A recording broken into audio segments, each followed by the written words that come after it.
Hi students, कैसे हैं सभी। उम्मीद कर रहा हूं कि सब बहुत बढ़िया होंगे।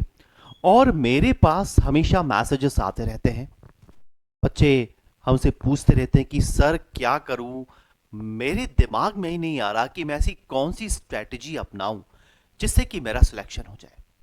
क्योंकि हर बच्चा जो टारगेट बनाकर बैठा है एसएससी के किसी भी एग्जाम को निकालने की, चाहे वो सीजीएल हो, चाहे वो सीएचएसएल हो, स्टेनो हो, एमटीएस हो, सीएचएसएल हो, पर टारगेट तो सबका एक ही है ना, कि सिलेक्शन होना चाहिए।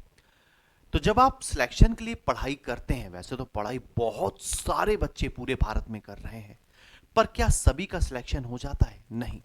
सिलेक्शन सिर्फ उन बच्चों का होता है, उन लिमिटेड बच्चों का होता है जो एक प्रॉपर प्लानिंग, प्रॉपर डिसिप्लिन और स्ट्रैटेजी के साथ आगे बढ़ते हैं। तो आज मैं मेरे बच्चे कुछ ऐसी स्ट्रैटेजीज आपके लिए लेकर आया हूं। अगर आपने इन स्ट्रैटेजीज को फॉलो किया तो आप डेफिनेटली एक बहुत बड़ा डिफरेंस क्रिएट कर पाएंगे। और ये जो सारी टेक्निक है, ये प्रूवन, ऐसी नहीं कि मैंने खुद अपने मन से बना दी, नहीं। ये सारी प्रूव्ड टेक्निक्स हैं, ये ऑलरेडी प्रूवन है कि अगर आपने इनको फॉलो किया तो आपके टास्क बहुत इजी हो जाते हैं, आपकी रिमेम्बरेंस बहुत इजी हो जाती है और आप चीजों को बहुत अच्छे से पढ़ने और समझने लगते हैं। क्लियर है? चलिए आइए, तो आज हम बात करेंगे उन 6 स्ट्रैटेजीज की। बोर्ड पर देखते जाइएगा, एक एक चीज को मैं बहुत अच्छे से समझाऊंगा। सबसे पहले जो जिस टेक्निक की मैं बात करने वाला हूं वो है पोमाडोरो टेक्निक। अब एक चीज आप ध्यान रखना मेरे प्यारे बच्चे, मैंने क्या किया है, मैंने आपके पॉइंट ऑफ व्यू से इनमें कुछ बदलाव किए हैं। यानी पोमोडोरो टेक्निक तो नॉर्मल किसी और टास्क को कंप्लीट करने की बात करती, पर मैंने इसमें बदलाव किए हैं जिससे कि आपकी पढ़ाई आसान हो जाए। बोर्ड पर देखिए, तो पोमोडोरो टेक्निक क्या बोलती है? सबसे पहले list your task. Pomodoro technique क्या बोलती है? List your task. तो भाई साहब, आपको यही पता नहीं कि मुझे करना क्या है, तो क्या करो, सबसे पहले एक कागज उठाओ, एक पेन उठाओ, और जो जो आपके टास्क हैं उन्हें लिख लो। आप रोज का टास्क बना सकते हो कि आज भाई मुझे इंग्लिश में नाउन कंप्लीट करना है, मुझे मैथ्स में आज ट्रिग्नोमेट्री कंप्लीट करना है, मुझे जीके और जीएस में आज ये पर्टिकुलर पार्ट कंप्लीट करना है। तो सबसे पहले अपने टास्क बनाओ, उनकी एक लिस्ट बनाओ कि भाई मैं जो है मॉर्निंग में मैथ्स करूंगा, मैथ्स थोड़ी टफ है और मॉर्निंग में दिमाग बहुत अच्छा चलता है, तो मैं पहले मैथ्स कंप्लीट करूंगा, फिर बढ़िया से खाना वाना खा के दोपहर में बैठूंगा और इंग्लिश पकड़ूंगा, और सबसे एंड में जब मैं बिस्तर पे लेटने वाला हूंगा तब जीके जीएस को नॉर्मली आपको रिवाइज करना होता है, सिर्फ पढ़ना होता है, तब मैं उसे करूंगा। दूसरी चीज, set a 25 minute timer. Pomodoro technique ये बोलती है कि आप कोई भी काम करने के पहले 25 मिनट पहले उसे करें, है ना। ये नहीं कि आप एक साथ किताब लेके बैठ गए, आप आज से पहले कभी पढ़ने नहीं बैठे इंग्लिश, आपने 2 घंटे कभी नहीं पढ़ी, पर एक दिन आप 3 घंटे पढ़ने बैठ गए, तो मैं गारंटी दे रहा हूं कि उसको फिर आप 3 दिन तक पढ़ेंगे ही नहीं। क्योंकि आपके दिमाग को आराम में रहने का शौक है। हर इंसान चाहता है ना, अगर आपको मैं 3 लाख रुपए महीने देने लगूं और आपसे बोलूं कोई काम मत करो, तो आप कोई काम नहीं करेंगे। यही होता है, यही इंसानी फितरत है।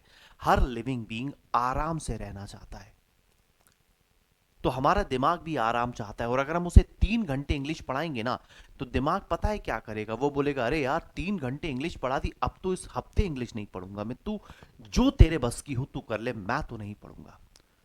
तो यहां पर आपको उसको सिखाना होगा कि सुन भाई, मैं कोई बहुत कठिन काम नहीं कर रहा, केवल हम 20 से 25 मिनट ऐसा करेंगे।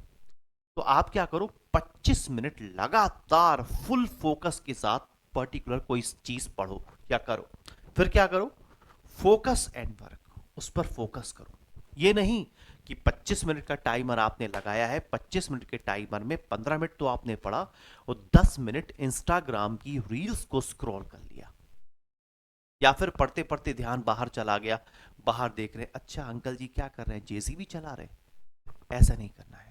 तो आपका जो 25 मिनट का काम होना चाहिए वो फुल्ली फोकस्ड होना चाहिए। फिर टेक अ 5 मिनट ब्रेक। फिर क्या करेंगे, 5 मिनट का ब्रेक लेंगे।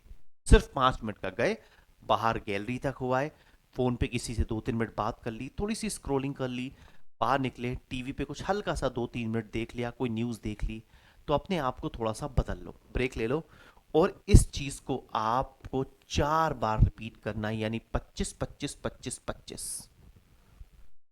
समझ में आ रहा है? 25 25 25 25, यानी 50 50, 100 घंटे, मतलब 100 मिनट की आपकी स्टडी हो जाएगी। केवल जो है 2 घंटे में आपका ये मान के चले 20 मिनट कम, है ना? तो आपकी अगर 100 मिनट की स्टडी हो गई, मतलब मजा आ गया। ये इससे आप शुरुआत करें, पोमोडोरो टेक्निक यही बोलती है। फिर धीरे धीरे क्या होगा, धीरे धीरे फिर क्या करो, जब आप ये 4 बार रिपीट कर ले, फिर आप एक लंबा सा ब्रेक ले सकते हैं, फिर आप 1 घंटे का ब्रेक ले लीजिए। जब आपने 25 25 25 25 मिनट के 4 स्लॉट कर लिए हैं, 5 5 मिनट का ब्रेक ले लिया, फिर आप 1 घंटे का लंबा ब्रेक ले लें। आप चाहें तो उसके बाद सब्जेक्ट चेंज कर दें। तो अल्टीमेटली पोमोडोरो टेक्निक ये बोलती है कि 25 मिनट लगातार किसी काम को करो, किसी सब्जेक्ट को पढ़ो, 5 मिनट का ब्रेक लो, और ऐसा 4 बार करो। ये टेक्निक उनके लिए बहुत कारगर है जिनकी अभी तक सिटिंग नहीं बनी है। कुछ बच्चों की सिटिंग नहीं बन पाती, जैसे ही कुर्सी पर बैठते हैं आधे घंटे के बाद नींद आने लगती है, कमर दुखने लगती है, गर्दन दुखने लगती है। इसका मतलब तुम्हारी अभी तक सिटिंग नहीं बनी। और अगर तुम्हारा सिलेक्शन होना है तो सबसे पहले तो तुम्हारी कम से कम 3 घंटे की सिटिंग बननी चाहिए, कि 3 घंटे अगर तुम बैठे हो तो 3 घंटे लगातार तुम पढ़ रहे हो, ये जरूरी है। तो ये है पोमोडोरो टेक्निक। अब हम चलते हैं दूसरी टेक्निक के बारे में बात करने। दूसरी है 3x3x3 मेथड, 333 मेथड। अब ये 333 मेथड क्या है, बोर्ड पे देखेंगे। इसमें मैंने थोड़ा सा चेंज किया है आपके लिए। देखिए, spend 3 hours working on a subject, very important. क्या करो, सबसे पहले एक टारगेट बनाओ कि सुबह जब मैं उठूंगा, आज मैं इंग्लिश करूंगा, तो मैं इंग्लिश पूरे 3 घंटे पढ़ूंगा। आज मुझे मैथ्स पढ़नी है, 3 घंटे करनी है। मुझे पॉलिटी करनी है, 3 घंटे करनी है। मुझे साइंस पढ़ना है, 3 घंटे पढ़ना है। तो एक 3 घंटे का टारगेट। कहा जाता है कि 3 घंटे एक वो टाइम फ्रेम होता है जो बहुत आराम से आपके दिमाग को रिलैक्स भी रखता है और आपके दिमाग को थकने भी नहीं देता। इसी कॉन्सेप्ट को ध्यान में रखते हुए मूवीज बनाई जाती थी। आपने देखा होगा, अब तो मूवी 2 घंटे 1.5 घंटे की होती है, कभी कभी 4 घंटे की भी होती है। पर पहले जो मूवीज हुआ करती थी वो 3 घंटे की हुआ करती थी। टॉकीज में शो चलता था 9 से 12, 12 से 3, 3 से 6, 6 से 9, फिर 9 से 12। तो ये शो टाइमिंग हुआ करती थी। क्यों? क्योंकि ऐसा माना जाता था, पहले ऐसा माना जाता था, और आज भी वो चीज है कि 3 घंटे तक अगर आप कोई काम करते हैं तो दिमाग उसको बहुत अच्छे से करता है, वो थकता नहीं है, वो परेशान नहीं होता। तो ये 3 घंटे याद रखें कि आप किसी सब्जेक्ट को पकड़ो और लगातार 3 घंटे लगे रहो। ये 3 घंटे में इसमें आप क्या कर सकते हैं, 3 घंटे किसी चैप्टर का रिवीजन कर सकते हैं। 3 घंटे में कोई एक सब्जेक्ट पढ़ो, या तो नया करो, या फिर 3 घंटे पकड़ा और आपने पूरे के पूरे जो है 3 चैप्टर्स का रिवीजन कर लिया। अब एक चैप्टर सपोज आपने बोला कि आपको जो है नाउन करना है, तो नाउन पढ़ने में आपको 4 से 5 घंटे लगेंगे कंप्लीट करने में। पर अगर नाउन आपने 25 25 मिनट पोमोडोरो टेक्निक से ऑलरेडी खत्म किया हुआ है 2 3 दिन में, तो 3 घंटे बैठ के आप उसका बहुत अच्छे से घंटे भर में रिवीजन कर लेंगे। यानी 3 घंटे में आप 3 चैप्टर्स का रिवीजन बहुत ही अच्छे और इफेक्टिव तरीके से कर सकते हैं। वहीं आता हूं, do 3 new topics a day, a week. और इसमें क्या करो, अब तीसरा 3 क्या बोलता है, तीसरा 3 ये बोलता है कि हफ्ते में एक टारगेट बनाओ कि मुझे इस हफ्ते 3 नए टॉपिक खत्म कर देने हैं। जैसे आपने सोच लिया कि मुझे हीट पढ़ना है फिजिक्स का, ये फिजिक्स का हीट ऐसा होगा जो मैंने आज तक नहीं पढ़ा, तो जो रिवाइज कर रहे हो वो तो अलग है। पर आपने सोच लिया कि आज मैंने हीट नहीं पढ़ा, जो मैंने नहीं पढ़ा है इस हफ्ते, वैसे मैं 3 सब्जेक्ट, या 3 सब्जेक्ट नहीं, 3 टॉपिक उठाऊंगा और उन्हें कंप्लीट करूंगा। सपोज आपने इंग्लिश में कंजंक्शन नहीं पढ़ा है, तो इस हफ्ते आप कंजंक्शन पढ़ेंगे। आपने मैथ्स में फ्रैक्शन नहीं पढ़ा है, इस हफ्ते आप फ्रैक्शन पढ़ेंगे। आपने हीट नहीं पढ़ा है, साइंस में आप हीट पढ़ेंगे। तो 3 नए टॉपिक आपने चूज कर लिए। ये पूरी प्लानिंग आपको संडे को ही कर लेनी होगी, पूरे 6 दिन का जो काम आपको करना है। ये दूसरी टेक्निक है।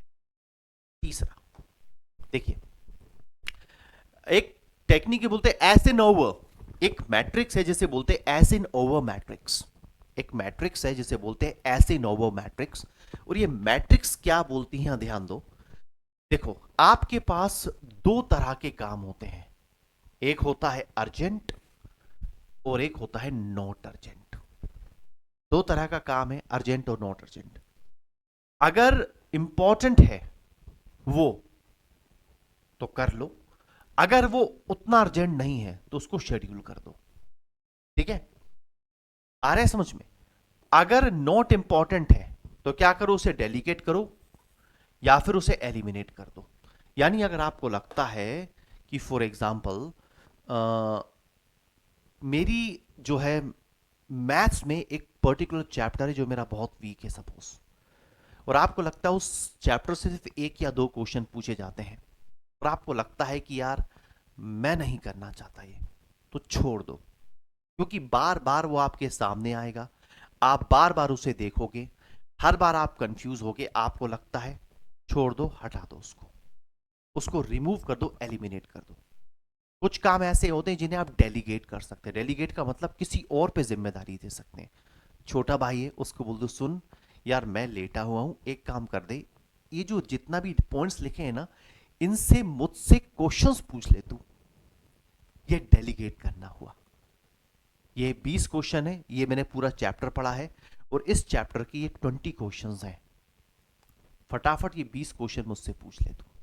तो ये क्या कर रहे हैं आप अपने काम को डेलीगेट कर रहे हैं, किसी और को दे रहे हैं ताकि वो आपसे क्वेश्चन पूछ सके। तो ये वाली जो टेक्निक है एसिनोवर, ये बोलती है कि अगर काम जरूरी है, अगर काम बहुत ज्यादा जरूरी है तो उसे करो, अगर नहीं कर पा रहे तो शेड्यूल करो, पर अगर वो जरूरी नहीं तो हटा दो, क्योंकि उसमें अगर तुम लगे रहे तो सिर्फ अपना टाइम वेस्ट करोगे। आइए नेक्स्ट, एक और स्ट्रैटेजी चलती है जिसे हम लोग बोलते हैं सीन फील्ड टेक्नोलॉजी या सीन फील्ड स्ट्रैटेजी। ये बहुत पुरानी स्ट्रैटेजी, पोमेडोरा जो है ना, जैसे पोमाडोरो टेक्निक जो है, वैसे ही सीन फील्ड स्ट्रैटेजी भी उतनी ही पुरानी है और लोगों ने इसका इस्तेमाल किया भी है और पेपर निकाला भी है। ये क्या बोलती है, सेट योर गोल। सबसे पहले अपना गोल सेट करो। कुछ बच्चे अरे यार क्या करूं, एनडीए दूंगा या सीडीएस दूंगा या एसएससी दूंगा। अब एसएससी का टारगेट बनाया है लड़के ने एसएससी सीजीएल का टारगेट बनाया है। 4 महीने एसएससी सीजीएल में है और 4 महीने सपोज उसने सीडीएस का टारगेट भी बना लिया है। अब ना तो वो एसएससी पढ़ पाएगा और ना ही वो सीडीएस पढ़ पाएगा। कोई एक ही चीज पढ़ सकते हो यार, दोनों के सिलेबस में दिखते एक जैसे हैं कि इंग्लिश वहां भी है, मैथ्स वहां भी है, पर दोनों के कॉम्प्लेक्सिटी लेवल में जमीन आसमान का फर्क होता है। एसएससी की इंग्लिश अलग है, सीडीएस की इंग्लिश अलग है, दोनों की मैथ्स में जमीन आसमान का फर्क है, दोनों की कॉम्प्लेक्सिटी लेवल में जमीन आसमान का फर्क है, दोनों के नंबर ऑफ क्वेश्चंस में जमीन आसमान का फर्क है। तो सबसे पहले अपना गोल सेट करो कि आखिर तुम किस एग्जाम के लिए पढ़ रहे हो। दूसरा, make mark a calendar each day you do it. और जैसे जैसे सपोज तुमने बोली है, सपोज कि तुम्हारा 4 अप्रैल को पेपर है, ठीक है, तो मार्च से पढ़ाई चालू करते हो, तो सपोज आज सपोज 24 फरवरी है, तो 24 फरवरी को तुमने क्या किया, तो वहां तक पहुंचने के लिए अपना एक शेड्यूल बनाओगे, एक गोल सेट करोगे। धीरे धीरे जैसे जैसे तुम गोल पर पहुंचते जाओगे, तुम टास्क को डिवाइड कर लोगे कि सपोज मेरे पास 100 दिन है, मेरे पास 100 दिन है और मेरे पास अल्टीमेटली 200 चैप्टर्स हैं, सब मिला के, इंग्लिश, मैथ्स, जीके, जीएस सब मिला के। तो 200 चैप्टर्स को 100 दिन में कैसे कंप्लीट करोगे, यानी एक दिन में 2 चैप्टर तुम्हें करने पड़ेंगे, एक दिन में 3 करने पड़ेंगे कि अल्टीमेटली तुम्हें उसे रिवाइज भी करना है, तो एक दिन में 3 चैप्टर करने पड़ेंगे। वो 3-3 घंटे वाली टेक्निक लगाओगे, 3 चैप्टर कंप्लीट करने पड़ेंगे। 3 चैप्टर कंप्लीट करने का मतलब यह है कि तुम 20 से 22 दिन खुद के रिवीजन के लिए भी निकाल लोगे। तो मेरे प्यारे बच्चे, क्या करना है, कैलेंडर रखो अपने आप सामने और मार्क करते चलो कि किस किस दिन तुमने 3-3 चैप्टर कंप्लीट कर लिए। जिस दिन नहीं कर पाए, अगले दिन के लिए वो जो चैप्टर बच गया था उसे इंक्लूड करो, अगले दिन 4 कंप्लीट करो। संडे का दिन है, तुमने फ्री छोड़ रखा है या एक चैप्टर छोड़ रखा है, कोई सा चैप्टर बच जाता है उसे संडे में 2 करके कंप्लीट करो। Then keep the streak as long as you can, keep the streak as long as you can, इसका मतलब ये होता है कि जितनी देर तक अगर तुम किसी टॉपिक में घुसे रहते हो वो उतना ही तुम्हारे अंदर आता जाता है। सपोज तुम मैथ्स तो 3 घंटे पढ़ रहे हो, इंग्लिश आधे घंटे पढ़ रहे हो, क्योंकि तुम उससे बोर होते हो, तो तुम्हारी इंग्लिश में कम स्कोरिंग होना तय है। मैथ्स में तुम स्कोर कर जाओगे पर इंग्लिश में स्कोर उतना नहीं कर पाओगे। तो जब भी कोई सब्जेक्ट पकड़ो तो उसे प्रॉपर टाइम दो, ठीक है। जितना तुम्हें लगता है कि यार मैं इतना इस चीज को दे सकता हूं, हाँ बहुत से सब्जेक्ट्स ऐसे होते हैं जिससे हम बोर हो जाते हैं, तो उसे थोड़ा सा कम टाइम दो, पर इतना मत दो कि वो समझ में ही ना आए। Then never miss 2 days in a row, very important. Seinfeld strategy बोलती है कभी भी 2 दिन मिस मत करो। जैसे फॉर एग्जाम्पल आपने क्या किया, आप बढ़िया से पढ़ाई चल रही थी आपकी, आपने 6 दिन तक लगातार पढ़ाई करी, संडे को आपने ऑफ ले लिया, कोई दिक्कत नहीं है, थोड़ा बहुत रिवीजन कर ली, कोई दिक्कत नहीं। मंडे को भी आपने ऑफ कर लिया, आपका दोस्त आ गया, आप मूवी देखने चले गए, घूमने चले गए, मंडे भी आपका ऑफ हो गया, भाई सब खेल खत्म है फिर तो आपका। तो लगातार कभी भी 2 दिन आपके ऑफ नहीं होने चाहिए, ये सीन फील्ड स्ट्रेटेजी बोलती है। उसके बाद मार्क ट्वेन की एक बहुत प्यारा कॉन्सेप्ट है, मार्क ट्वेन का, इस कॉन्सेप्ट की हम यहां पर बात करेंगे, बहुत प्यारा सा कॉन्सेप्ट है, और वो कॉन्सेप्ट है ईट द फ्रॉग का concept. Do your hardest task first, the rest will be easier. उसने ये बोला था कि अगर तुम्हारा काम मेंढक खाने का है तो सबसे पहले उसे सुबह सुबह खा लो, और अगर तुम्हें 2 फ्रॉग खाने हैं तो पहले बड़ा वाला खा लो। यानी जो हार्डेस्ट चीज है वो पहले करो। पहली चीज कि तुम्हें जो है इसमें बताया गया है कि तुम्हें सपोज फ्रॉग खाने हैं तो दोपहर और शाम उसके लिए चूज मत करो, सुबह सुबह खा के टेंशन खत्म करो। अगर हाँ नहीं, अगर उसमें भी तुम्हें लगता है और ज्यादा टफ है तो जो बड़ा फ्रॉग है वो पहले खाओ, तो छोटा अपने आप चला जाएगा अंदर। कहने का मतलब यह है कि जो तुम्हें सबसे टफ सब्जेक्ट लगता है उसे सुबह सुबह निपटा लो। उठे, माइंड एकदम फ्रेश है, माइंड एकदम खाली है, रात भर से माइंड रेस्ट पे था, उसमें कोई भी फीड नहीं थी, आपने सबसे टफ टॉपिक उठाया, उसको सुबह सुबह कर लिया, मजा आ गया, 2-3 घंटे उसको दिए, दिमाग एकदम टेंशन फ्री। ये करो सबसे पहले। और अगर तुम्हें करने हैं मैथ और इंग्लिश करना है, अब सुबह की बात हटा दो, मैथ और इंग्लिश करना है, तो अगर तुम्हें लगता है मेरी इंग्लिश टफ है तो पहले इंग्लिश करो फिर मैथ करेंगे, तो पहले वो उठाओ जो हार्डेस्ट हो, ठीक है। तो ये मार्क ट्वेन की टेक्निक है और ये भी बहुत काम आती है। अब हम बात करेंगे टाइम ब्लॉकिंग टेक्निक, ठीक है। टाइम ब्लॉकिंग टेक्निक, ये भी टेक्निक बहुत फायदेमंद रही है बच्चों के सिलेक्शन में। जितने बच्चे सिलेक्ट होते हैं उनके माँ बाप कहीं ना कहीं इस तरह की चीज़ों से उनकी मदद करते हैं, उनको इस तरह की टेक्निक बताते हैं, उस तरह का टाइम टेबल उन्हें देते हैं, टीचर्स मदद करते हैं। तो ये टेक्निक मेरे बच्चे आपको जानना ज़रूरी है। आइए, identify what needs doing. Suppose आपको पढ़नी है मैथ्स, आपको करनी है ट्रिग्नोमेट्री, तो आपको क्या चाहिए, वो चीज़ें इकट्ठा करो। सबसे पहले तो आपको उस टीचर के नोट्स चाहिए जिससे आप पढ़ रहे हैं ट्रिग्नोमेट्री, पेन कॉपी ये सब लेकर बैठे। आप रफ काम भी करेंगे, रफ कॉपी आपके पास होनी चाहिए। दूसरा, group similar activities together. For example आपको लगता है कि मैं सारी चीजें लेकर बैठा हूं, आज ट्रिग्नोमेट्री करनी है, मुझे मैंसुरेशन करनी है, दोनों मैथ्स का काम है, साथ में कर लो। ये मत करो कि अभी मैं ट्रिग्नोमेट्री करूंगा फिर मैंसुरेशन में शाम को करूंगा। अब जब एक बार तुम रफ कॉपी पेन सब लेके बैठे हो, मैथ के नोट्स लेकर बैठे हो, तो ट्रिग्नोमेट्री और मैंसुरेशन लगातार थोड़ा सा ज्यादा बैठना पड़ेगा, उसे निपटा दो। फिर assign time slot for task. Task time slot बहुत जरूरी है मेरे बच्चे। कुछ बच्चे क्या करते हैं, कभी भी उठा के कुछ भी कितने भी घंटे पढ़ लेते हैं, ऐसा नहीं यार। लाइफ अगर आप डिसिप्लिन्ड वे में चलाओगे तभी आप सिलेक्शन पा पाओगे। आप मैथ्स ज्यादा टफ है उसको 3 घंटे दो, इंग्लिश थोड़ी इजी है उसको 1.5-2 घंटे दो, जीके जीएस को 1 घंटा दो, फिजिक्स केमिस्ट्री को 1 घंटा दो। तो अपना टाइम स्लॉट पहले डिसाइड करो कि मुझे किस सब्जेक्ट को कितना टाइम देना है। ऐसे नहीं कि कभी भी कुछ भी उठाकर कितने भी घंटे के लिए कुछ भी पढ़ रहे। Put blocks on a calendar, है ना, अपने कैलेंडर पर ब्लॉक्स रखो कि भाई जैसे थोड़ी देर पहले हमने बात करी थी, कैलेंडर मतलब ये नहीं कि वो कैलेंडर ला दें, आप तो अपना खुद का बनाइए कि भाई ये हफ्ते भर का टाइम मेरे पास है, हफ्ते भर में मंडे को मुझे मैथ्स के 2 चैप्टर्स कर लेने हैं और इंग्लिश के 3 चैप्टर्स कर लेने हैं और साइंस के 2 चैप्टर्स कर लेने हैं। तो हफ्ते भर में ये 7 चीजें कंप्लीट होनी चाहिए और वहां पर बनाते हुए चलो। Then stick to the schedule, बहुत जरूरी है यार। बच्चे क्या होते हैं, टाइम टेबल उस स्केड्यूल तो बनाते हैं पर उसे कभी भी फॉलो नहीं करते। सब कुछ छोड़ दो यार, आपने जो स्केड्यूल बनाया है आपको उसी स्केड्यूल के अकॉर्डिंग चलना पड़ेगा। अगर आप ऐसे बार बार अपने स्केड्यूल चेंज करोगे, अपना पढ़ने का तरीका चेंज करोगे, बार बार अपनी अरे यार इस किताब में मजा नहीं, हर किताब जो आपके पास है वो एक स्टैंडर्ड किताब है यार। आप ये मत सोचो कि कुछ भी फालतू का किसी भी राइटर ने लिख दिया होगा, और नॉर्मली आप पहले से ही सोच समझ के ऐसी किताब लेते हो जो अच्छी होती है। दूसरा, टेक ब्रेक्स बिटवीन ब्लॉक्स, है ना, तो जो काम है उनके बीच में आपको ब्रेक लेना है, ये तो जग जाहिर है। क्योंकि अगर आप लगातार, आप शरीर को सोचो, जैसा शरीर है वैसा दिमाग है, शरीर से बहुत ज्यादा काम करते हो तो शरीर थकता है, दुखता है।